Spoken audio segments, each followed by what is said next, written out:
Bienvenidos al podcast de You Trading, el portal con el mejor contenido para traders. Buen día, bienvenidos a una nueva edición de La Esquina del Trader. Yo soy Paola Pejovés y en el programa de hoy vamos a hablar sobre la histórica devaluación del peso colombiano, que hace unos días alcanzó los 5.000 pesos por dólar.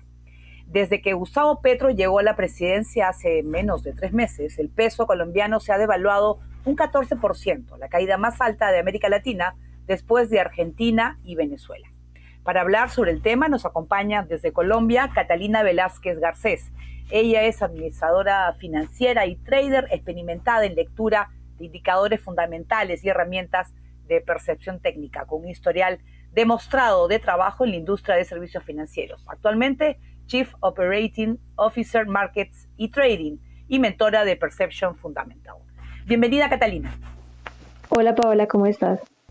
Un escenario económico internacional desfavorable y factores locales siguen impulsando al alza a esta divisa que alcanzó los 5.000 pesos por dólar. ¿Por qué el dólar subió en Colombia mientras cayó en otros países de la región? Bueno, Paola, primero que todo, para nadie es un secreto que veníamos de un gobierno totalmente diferente al que tenemos ahora, y ese tipo de incertidumbre también ha generado un poco el movimiento alcista del dólar. Desde el mes de octubre se ha notado un movimiento al alza del dólar americano ante el peso colombiano, gracias a las políticas que está tomando el gobierno del presidente Gustavo Petro, que ha dejado en vilo a los inversionistas a nivel mundial, sobre todo porque no se sabe qué va a pasar con el tema de las inversiones extranjeras y el tema de los impuestos.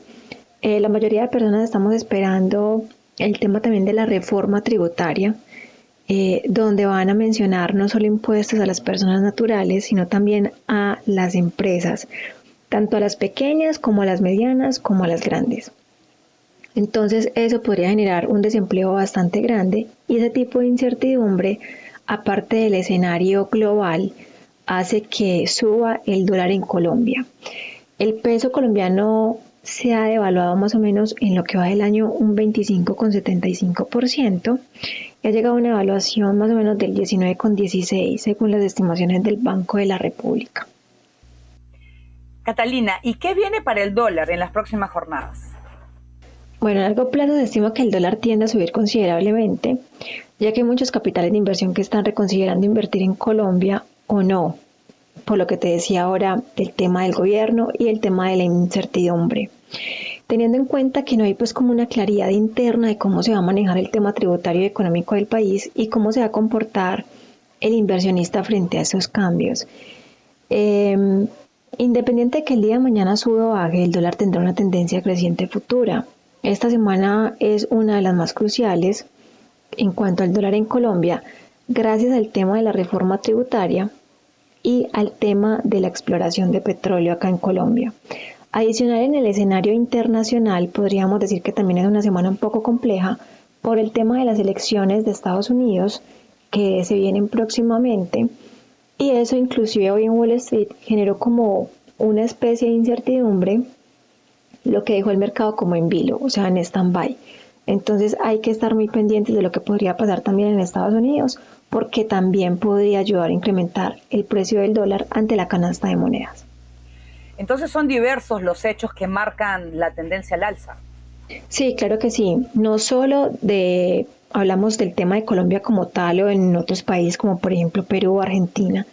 No solo interfiere el tema interno, sino también obviamente el tema externo, de las bolsas americanas, el tema europeo, porque todos los mercados existe una correlación natural. Entonces ese tipo de correlación hace que todos los hechos a nivel general generen incertidumbre en el dólar, y eso suba o baje dependiendo de que el dólar es considerado una moneda refugio. Como es considerado una moneda refugio, es de las monedas que más tiende a valorarse ante la canasta de monedas. Pero en el caso de Colombia, con respecto a las monedas de Sudamérica, es la más devaluada frente a todas por el tema político interno que estamos viviendo. ¿Y cuáles han sido las recomendaciones de JP Morgan? Bueno, las recomendaciones de JP Morgan en cuanto al contexto local, en su informe más reciente sobre Colombia, sugiere que para frenar la pérdida de confianza tanto del gobierno del presidente Petro como del Banco Central, en este caso del Banco de la República, se deberían implementar diferentes estrategias para evitar una mayor depreciación de nuestra moneda. Entre ellas se plantea que los mensajes del gobierno relacionados con la transición energética y la política fiscal sean creíbles y convincentes para brindar un alivio a los activos colombianos en el año 2023. ¿Por qué esto? Porque resulta que dentro de los ministros del presidente Gustavo Petro, no sabemos si es que hay conflictos o un poco de desinformación, y muchas veces, por ejemplo, el ministro o la ministra del sector energético sale a mencionar una información y otros ministros comienzan a desmentirla, o la información que ella tiene no es de veracidad total, entonces tienen que salir a desmentirla. Eso también genera incertidumbre en los mercados. Además, también se asegura que el incremento de los tipos de interés por parte del Banco de la República debería continuar con aumentos entre 100 y 150 puntos básicos. ¿Para qué? Para llegar al objetivo a final de año con una tasa de referencia del 12,50. ¿Por qué esto? Porque a medida que se aumenten las tasas de interés, obviamente el gobierno va a aumentar la tasa de usura y todo se va a encarecer un poco más de lo que tenemos ahora con la inflación que se está viviendo. Esto hace que se frene un poco el consumo y sobre todo como en el tema del sector bancario, para más adelante evitar un cese de pagos, obviamente por problemas económicos dentro de los consumidores urbanos típicos como tal. Y también se plantea recurrir a la línea de crédito flexible del Fondo Monetario Internacional con el fin de inyectar dólares al país y no tocar las reservas que se tienen en moneda extranjera. Cuando uno analiza este tema, ¿qué está pasando? ¿Es un fenómeno global o tiene que ver con factores internos? Bueno, los temores de la recesión mundial es uno de los factores que tienen aprietos a las monedas mundiales en general. Si en el primer trimestre del año en particular el peso colombiano se había apreciado frente al dólar, lo cierto es que con los temores de una recesión mundial, la medida se revirtió depreciando monedas locales, no solo en Colombia, sino como te mencionaba ahora en diferentes países. Pero la fortaleza que experimenta el dólar estadounidense en Colombia a nivel global obedece principalmente el aumento agresivo de la tasa de interés de la Fed en los Estados Unidos, porque no solo el Banco de la República es el que está subiendo la tasa de interés. Estados Unidos también está viviendo una crisis económica, también está viviendo inflación, todo esto derivado al tema de la pandemia y al tema como de todos los estímulos cuantitativos que se han realizado durante un periodo de tiempo.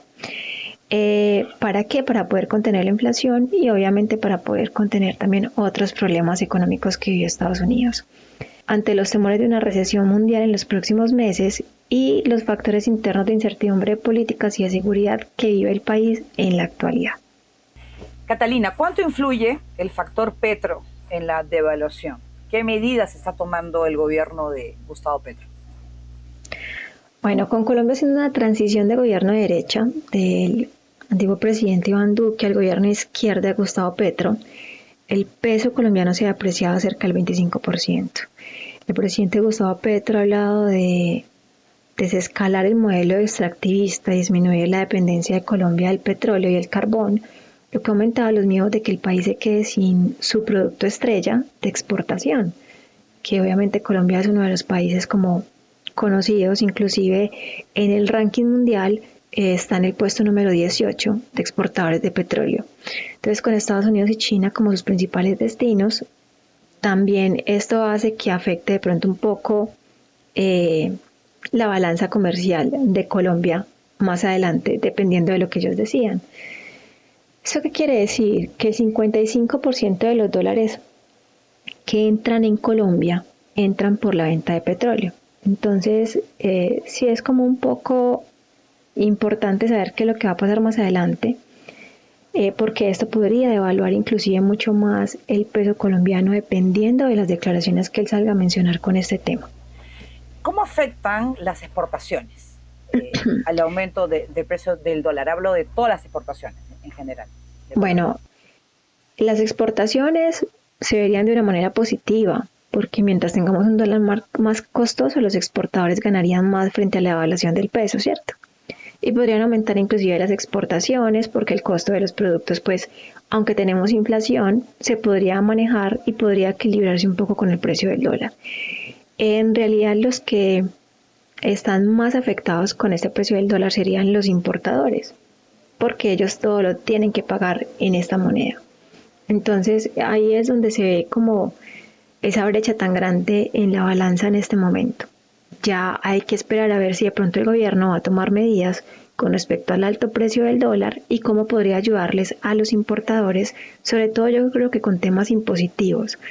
Pero con lo que estamos viviendo de la reforma tributaria va a ser un poco más complejo porque antes ellos buscan aumentar mucho más los impuestos. ¿Qué pasará con el dólar en Colombia? Tú como experta en el tema financiero, ¿puede subir aún más? ¿Crees que puede subir aún más? ¿Los 5.000 pesos llegaron para quedarse?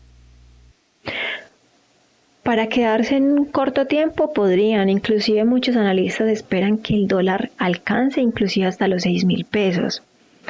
Entonces, todo esto depende del escenario interno y también del escenario global. Si, por ejemplo, esta semana se incrementa más la incertidumbre en el tema de las elecciones en Estados Unidos y en Colombia el presidente Gustavo Petro y la ministra de Minas y Energía Irene Vélez aseguran que no se van a firmar nuevos contratos de exploración y de explotación de hidrocarburos, por ejemplo, obviamente podría afectar el comportamiento del precio del dólar y podría llegar a subir inclusive en esta semana 5.400, 5.500. Hoy, por ejemplo, es día feriado en Colombia, entonces la tasa representativa es la del viernes y estamos en 5.061,21 pesos. Entonces sí podría ir incrementando a medida de lo que vayan mencionando ellos y lo que vaya pasando. Y finalmente yo creo que lo más importante es cómo afecta esta devaluación al ciudadano colombiano, la capacidad adquisitiva de millones de colombianos que se ven afectados, la canasta básica, el salario mínimo. Bueno, mira, en realidad todo está demasiado costoso. Todo está muy costoso. Todo se ve reflejado en la canasta básica familiar. Es la parte como el punto de partida para que el Banco Central tome medidas, porque en realidad las amas de casa son las que se dan cuenta cuando hay inflación y cuando no, por el tema de la comida. Hay productos que han alcanzado a subir, por ejemplo, 2.000 pesos. Hay otros productos, por ejemplo, como el Chocolisto, es una bebida chocolatada que acá se toma mucho y antes un kilo valía 20.000 pesos y ahora vale 27.000 pesos, un incremento de 7.000 pesos. Entonces ya cada producto de la canasta básica, supongamos, ha subido entre 2.000 y 5.000 pesos. En realidad la gente con lo que compraba comida antes ya no le va a alcanzar para comprar ni la mitad de lo que es ahora. Entonces ha subido bastante, sobre todo también porque hay muchos productos de la canasta básica que son importados. Obviamente como son importados, el alto precio del dólar se ve reflejado inmediatamente en el precio. Entonces ya estamos llegando a un punto donde algunos colombianos, sobre todo la clase media y la clase baja, empiezan a tomar decisiones de qué alimentos comprar en este momento y cuáles no. Muy bien, muchísimas gracias Catalina por estar con nosotros en la esquina del trader. Con mucho gusto, muchas gracias por la invitación. Bueno, gracias por acompañarnos en esta nueva edición de la esquina del trader y los invito a visitar nuestra página web YouTrading en español y seguir nuestro curso gratuito para saber sobre el comercio de los mercados financieros. Hasta una próxima edición.